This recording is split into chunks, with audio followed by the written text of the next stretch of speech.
Well, as always, it's very good to see you. It's wonderful if we have any visitors here this evening also.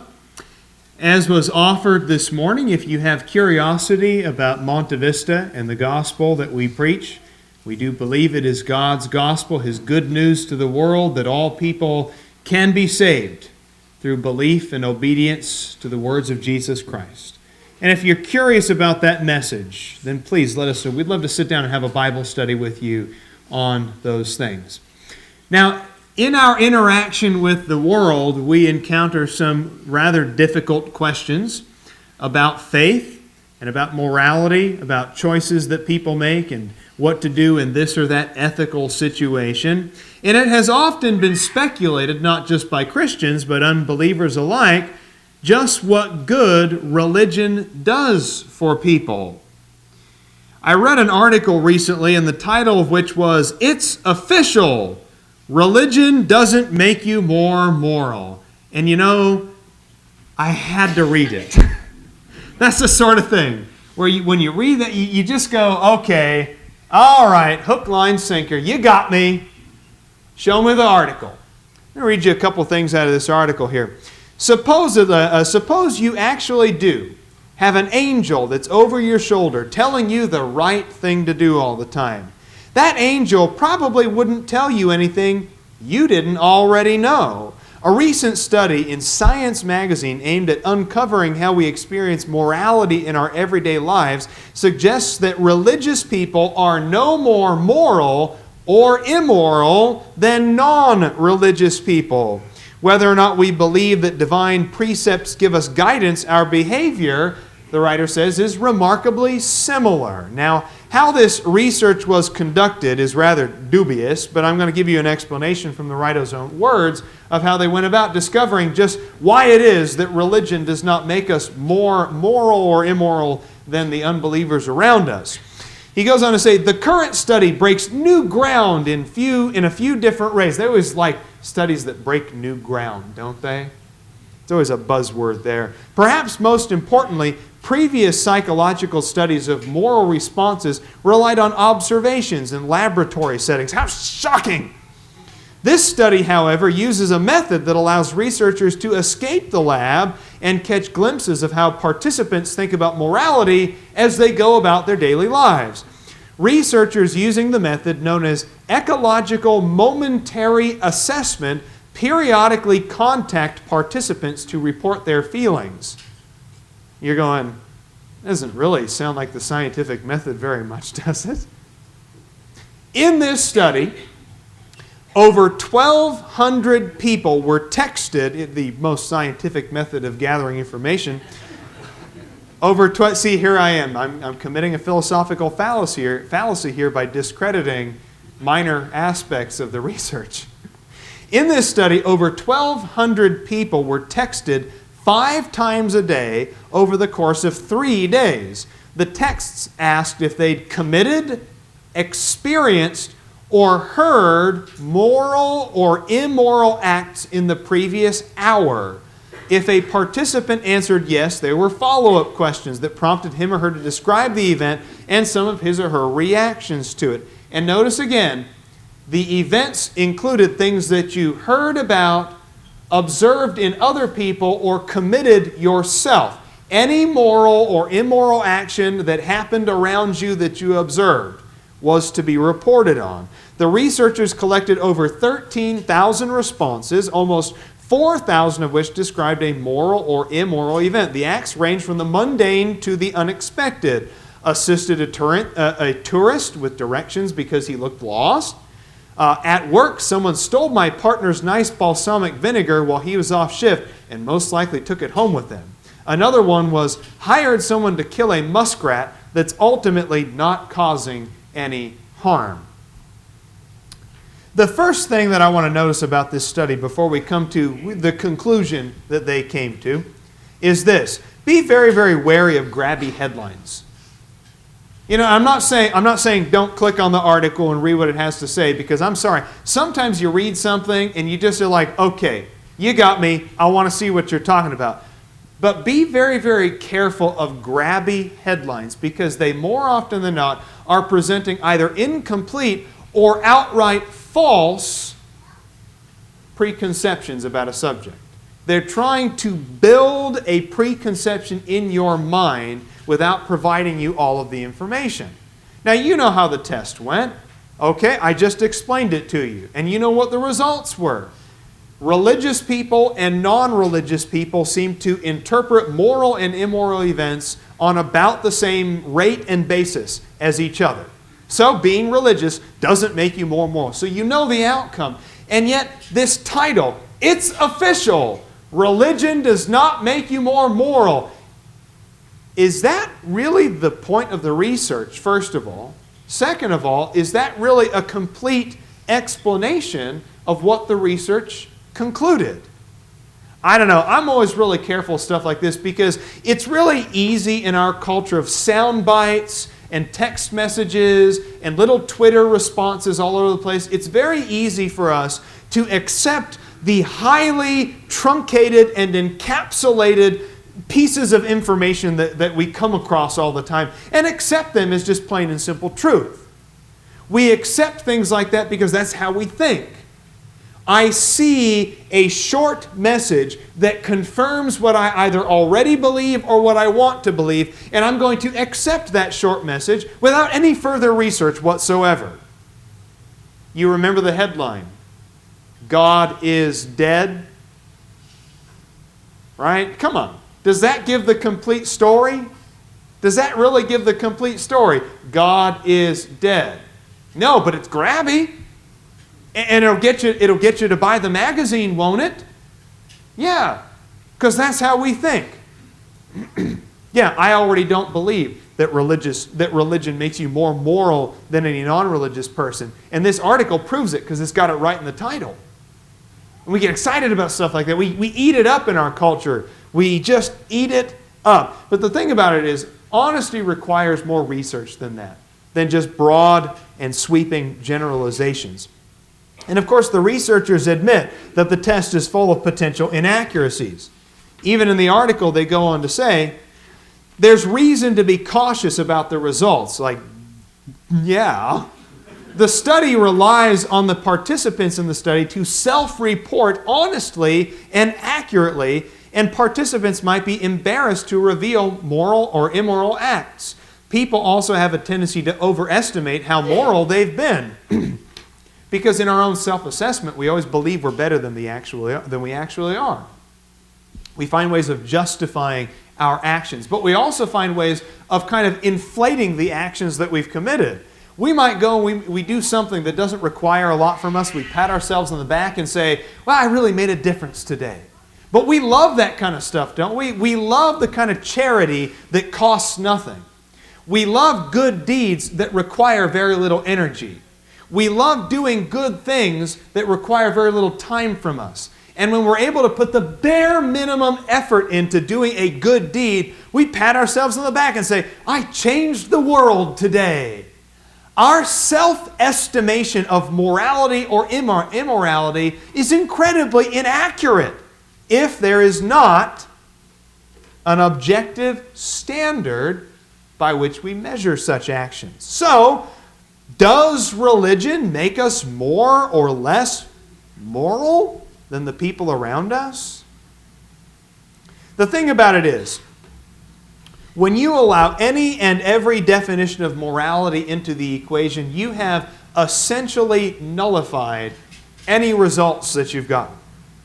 The researchers even went out of their way to point out that we did not give any definitions to morality or immorality. We simply said, report to us immoral or moral actions that you observe or commit yourself in that given hour. They didn't tell them what morality was or what immorality was. They gave no definition, no guidelines whatsoever, which to me, that just kind of nullifies the whole thing. I mean, that'd be like asking somebody like, what sport do you think is good? What sport do you think is best? Or football, right? College football. Which team deserves to be ranked higher? It's not Ohio State. I'm telling you, Tom. I'm telling you, man. Just kidding. It's Oregon. Everybody knows that. These are all completely subjective things. And so when you're talking about morality versus immorality without giving some kind of guideline or definition, what have you actually proven? You know, all you've proven, and this I think is a strong point, all you've proven is that people tend to have a set of guidelines by which they live. And that all people, regardless of what the guidelines are, tend to see about the same amount of moral or immoral actions based on their guidelines. The same action can be viewed quite differently depending on the guidelines that you choose. Consider, for example, if you were taking this test, if you were doing this research, participating in it, and your definition of morality was environmental sustainability and responsibility, that was your big thing, is all of morality is based on living in Mother Earth in a respectful way, then if you saw somebody recycle a soda can, you'd text and say, I just saw a moral action. Somebody was moral. They recycled a soda can. I saw a guy driving a Prius. He just did a moral thing because he drove a Prius. And I just saw Jason Amelong buy a giant dually pickup truck. I witnessed an immoral action. If that was your definition of morality, if that was the foundation upon which you built your moral guidelines, then sure, I can understand it. Let's say your definition of morality starts with respecting authority. I think all morality begins with authority. And I saw somebody pull over to let a police car with his lights go past to whatever scene of the crime he was getting. That's a moral thing, because that person respected the laws and respected the authority of that police officer driving down the road with his lights on. That would be a moral thing, right? If my definition of morality was based on respecting authority. So you see the problem here. As long as everybody's definition of morality and immorality is taken into account, we have not come to a real conclusion. What is moral? Some of the things that you and I might consider very moral or immoral might be interpreted quite differently to somebody else. What if in this research you observed a coworker taking a buddy out for a beer after work because he had a bad day? Now, to an unbeliever, to the drinker, that would be seen as a moral thing, right? What a nice thing. That's a great thing. Boy, he took his friend out, he took his buddy out for a beer after a hard day of work. That's a moral thing that I just saw. To the Christian, we might not view that as something that's quite so moral, because you took your friend out so that he could avoid rather than deal with his problems, and you got him intoxicated. I don't think we would interpret that to be a moral action. How about embracing homosexual marriage? One person might see a gay couple going into the courthouse to get married and say, look at that, two people in love, sanctifying their relationship in a legal marital arrangement. That's a moral action. We would not take that action to be the same thing necessarily. How about helping somebody get revenge on an ex-girlfriend or something? Like, man, I was there for you. I had your back. Boy, we really got her, didn't we? Best friends forever. But the Christian would go, well, wait, Romans chapter 12 says never take your own revenge on anybody. We would not see that as a moral act. How about aborting a fetus with Down syndrome? What if you asked Richard Dawkins, who's basically the Pat Robertson of atheists? If you asked Richard Dawkins, in his own words, it is more moral to abort a fetus that is shown by testing to have Down syndrome than it would be to let that child be born and live his life. Because according to Richard Dawkins' own definition of morality, morality is the reduction of suffering in this world. If your action results in less suffering, then it's moral. If your action results in increased suffering, it is immoral. That's his definition of morality. He's a pragmatist after all. Whatever works best is what you got to go with.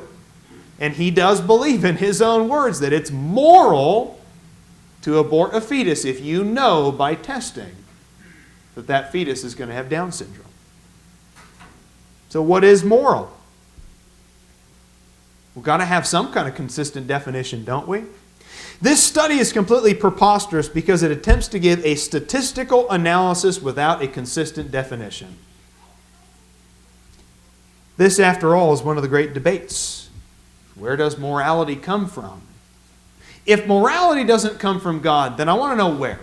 That's what I want to know. Where does it come from if not from God? What makes your definition or my definition or anybody's definition more valid than anybody else's definition?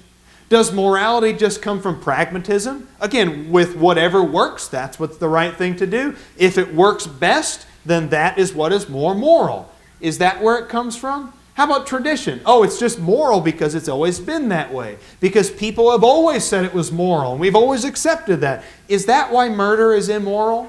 Because by tradition we've just always accepted that murder is immoral? Is that why rape is immoral? Because by tradition we've just accepted that rape is immoral, and that's how it's always been, and there's no other reason beyond that? Or what about evolution? How does evolution explain the development of morality in human culture? It can't. And if it cannot provide a definition, then morality is what? Some kind of vestigial trait from a more superstitious time? If it's not from God, then where does morality come from? All of these other explanations are totally and completely unsatisfactory in helping us explain morality. And here's the real problem. And it's up here on the screen. Here's the real problem. You have people who are essentially not good trying to define good. And I'll give you an analogy here. It's like the guy who's been divorced 5 times trying to tell you how to have a happy marriage. All right? It's like the college student with no field experience trying to tell you how the real world works. It's like the guy with $1 million of debt trying to tell you how to manage your money. When you have human beings who are essentially not good trying to define good, of course you're going to get all kinds of crazy, ridiculous definitions of good that are all at odds with each other, that don't fit with each other, that are even, in a lot of cases, contradictory with each other. Of course you're going to have a problem defining morality if every not good human being gets to have his own definition of good. Go to Romans. You'll notice in Romans chapter 3, this very point is brought out by the writer of Romans. As he quotes from the Psalms here in Romans chapter 3, quoting from Psalm 14 and Psalm 53. Romans chapter 3, verse 10. There is none righteous, not even one. There's none who understands. There is none who seeks for God. All have turned aside. Together they've become useless. There is none who does good. There is not even one. Their throat is an open grave. With their tongues they keep deceiving. The poison of asps is under their lips, whose mouth is full of cursing and bitterness. Their feet are swift to shed blood. Destruction and misery are in their paths, and the path of peace they have not known. There's no fear of God before their eyes. Now, he's not saying that every single one of us has the poison of asps under our lips. He's not saying that every single one of us is going to commit murder. He's not saying that every single one of us has committed the same crimes outlined here in this particular psalm. What he's saying, though, is that when you look at mankind, you do not find goodness in mankind apart from God. Take God out of the picture, and there is nobody who's good, because where does our goodness come from? It's not self-derived goodness. I'm not good because I'm good by myself. No, take God out of the picture, and he's absolutely right. There is nobody good. They don't seek after God. They do what they want. They follow the impulses of their heart. Remember we read earlier today in the Gospel of John where Jesus himself is talking about darkness and light and good and evil. And he said, you know why people live in the darkness? Because they love the darkness. Their deeds are evil because they love the evil. They love to live in the darkness. That is where they are. Remember in Matthew chapter 16, in the story of the rich young ruler here, as Jesus is interacting with this rather interesting individual, in Romans chapter 16, Matthew chapter 19, beginning in verse 16. And behold, one came to him and said, Teacher, what good thing shall I do that I may obtain eternal life? And I love Jesus' response in verse 17. Why are you asking me about what is good? There is only one who is good. But if you wish to enter life, you must keep the commandments. And he said, well, which ones? And Jesus said, you shall not commit murder, you shall not commit adultery, you shall not steal, you shall not bear false witness, honor your father and mother, and you shall love your neighbor as yourself. And you know what? Honestly, for most people in most cultures, that's a fairly acceptable list of things that are good. But the young man said to him, all these things I have kept, what am I still lacking? I love it how this young man, even though he was living a technically good life, still recognized that there was something missing from him. There was an element of goodness that he did not have, even with all of his righteous deeds that he had already done.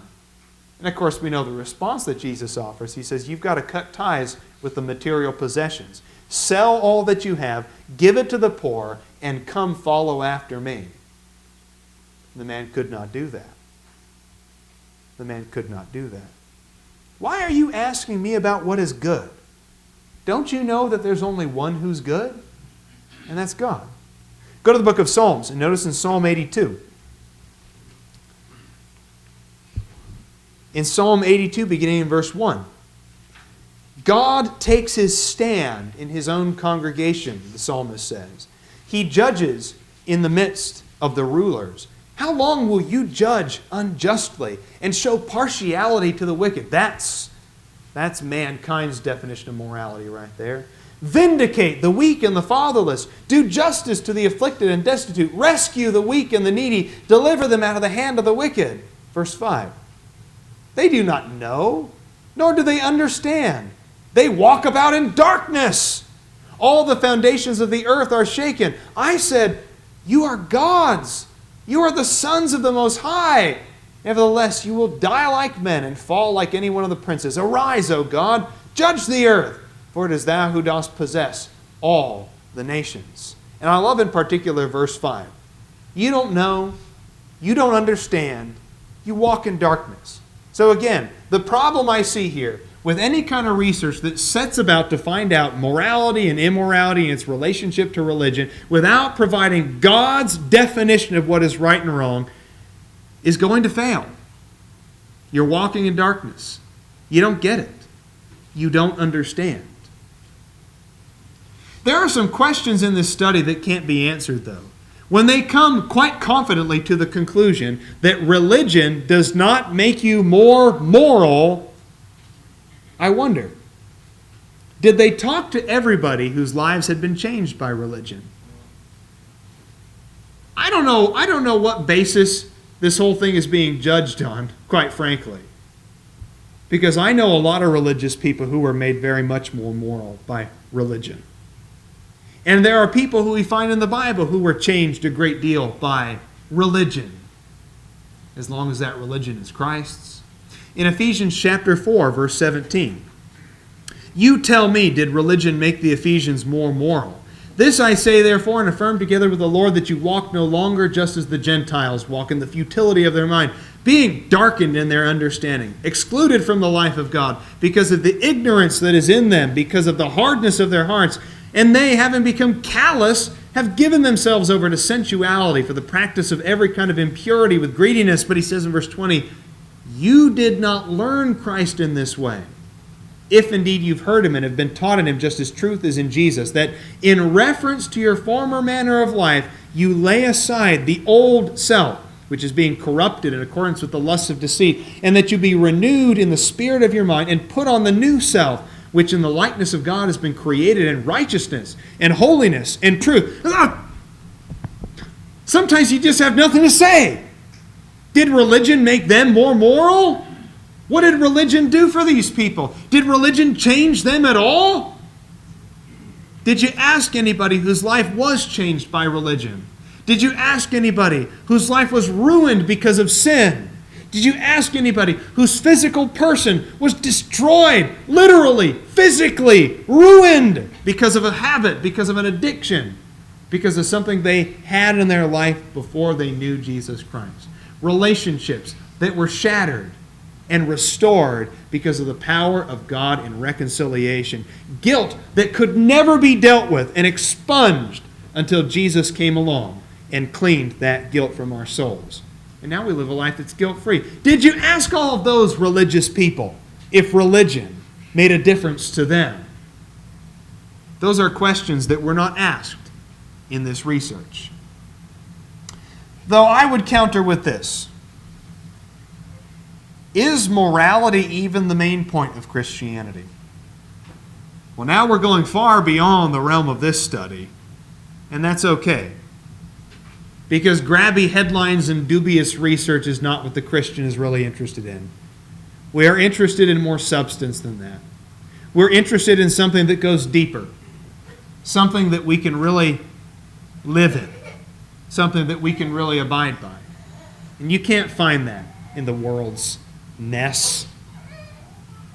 Is morality even the main point of Christianity? Consider, God's main concern in the gospel is not making us more moral through religious adherence. That's not his main goal. Now, does he want morality? Does he expect morality? Does he even command morality of us? By his definition, of course. But is that the main point of the gospel? Is Christianity all about making us more moral people? Actually, I think God's main point is not making us more moral, but in helping to define just how immoral we are. The law is not there to teach us how to be more moral. The law is there to give God some guidelines, some basis for establishing just how inadequate we are before his eyes.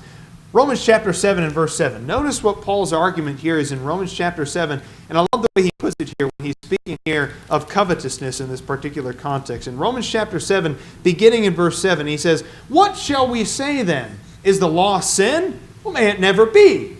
On the contrary, I would not have come to know sin except through the law. For I would not have known about coveting if the law had not said, 'You shall not covet.' But sin," in verse 8, "taking opportunity through the commandment, produced in me coveting of every kind. For apart from me, apart from the law, sin is dead." Now he says in verse 9, "I was once alive apart from the law, but when the commandment came, sin became alive, and I died. And this commandment, which was to result in life, proved to result in death for me." So the command, "Thou shalt not covet," did it really change anything? No, because coveting was still happening. That's something we need to remember. Before the 10 Commandments came along and said, "Thou shalt not covet," were people still coveting? Yeah. The coveting was still happening. But God came along and defined coveting. He defined coveting. And when the definition of coveting came, did it make the coveting stop for everybody necessarily? No. Actually, Paul says, boy, when that command that says, "Thou shalt not covet," came, it actually produced in me death of all kinds. I was coveting all over the place. God coming in and just saying, "Thou shalt not covet," does not magically make people stop coveting. It doesn't magically make people stop coveting. But you know what that command does? Like it says here on the screen, it does help establish a basis for God's judgment of our inadequacy as we stand before him. It is not about making us more moral, because morality, in a sense, doesn't help us a whole lot. Doesn't help us a whole lot. At least in the terms of self-derived goodness. Romans chapter 8. Notice what he says here in Romans 8, beginning in verse 1. "There is therefore now no condemnation for those who are in Christ Jesus. For the law of the Spirit of life in Christ Jesus has set you free from the law of sin and death.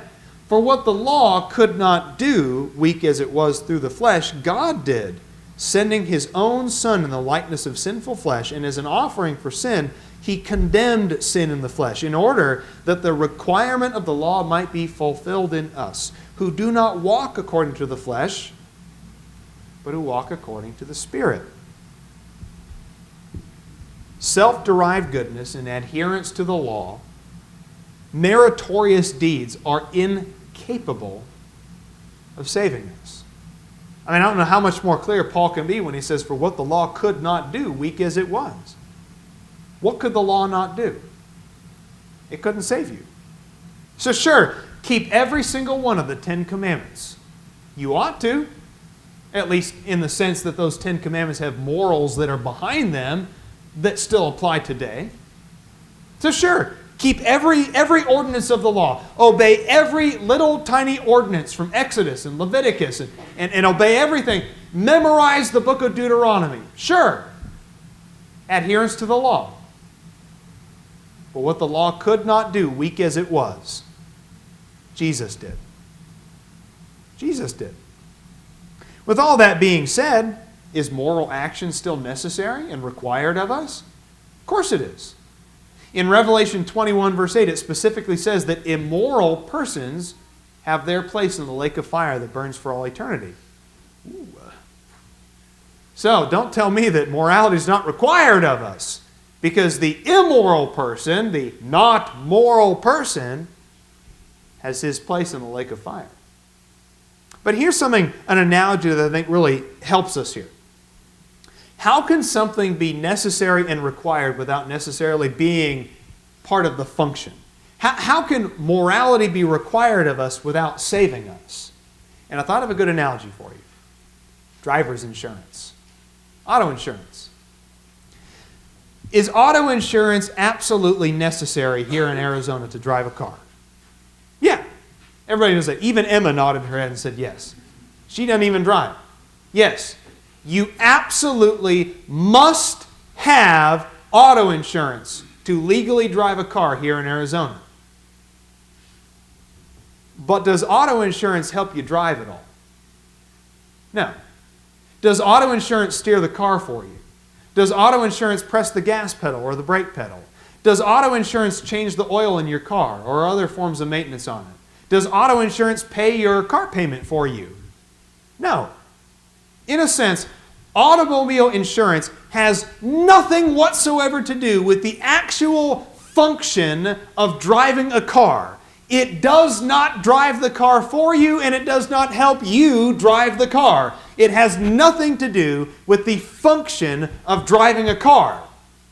Yet it is still absolutely necessary to drive the car. So yeah, morality is required of us, of God. We are required, commanded by God, to abstain from sinful behavior, to abstain from the things of the flesh, to abstain from materialism, to put our treasures in heaven, not here on the earth. We are commanded by God to do certain things that are moral and to abstain from things that are immoral. But just like auto insurance can't drive a car for you, all of the moral requirements that are placed on us by God cannot save us. They cannot save us. So the question really should not be, are religious people more moral than their non-religious counterparts? The question should be this: will my morality save me?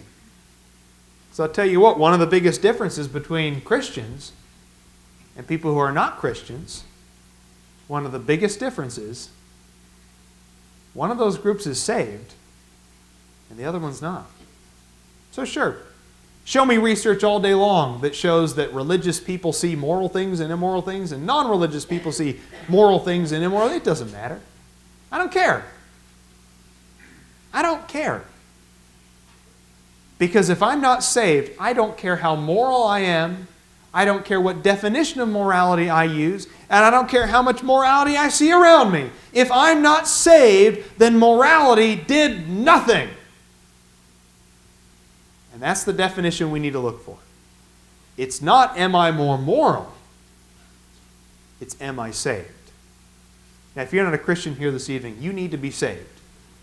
You need to be saved. Now, you need to change your life and live right. Live according to what God has commanded of you. But first and foremost, you need to embrace the salvation that is freely offered to you through Jesus Christ.